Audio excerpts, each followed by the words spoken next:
ఆంధ్రప్రదేశ్లో భారీగా ఐఏఎస్లను బదిలీ చేశారు. 21 మంది ఐఏఎస్ అధికారులను బదిలీ చేస్తూ సీఎస్ జవహర్ రెడ్డి ఉత్తర్వులు జారీ చేశారు. త్వరలో ఎన్నికలు జరగనున్న వేళ భారీగా ఐఏఎస్లను బదిలీ చేయడం చర్చనీయాంశంగా మారింది.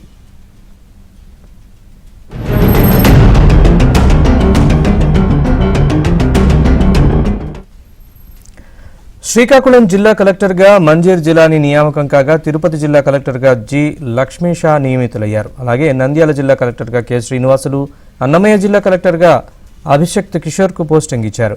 ఇక పార్వతీపురం మన్యం జిల్లా జాయింట్ కలెక్టర్గా BR Ambedkar, disaster management ఎండీగా are కుమార్నాథ్కు posting ఇచ్చారు.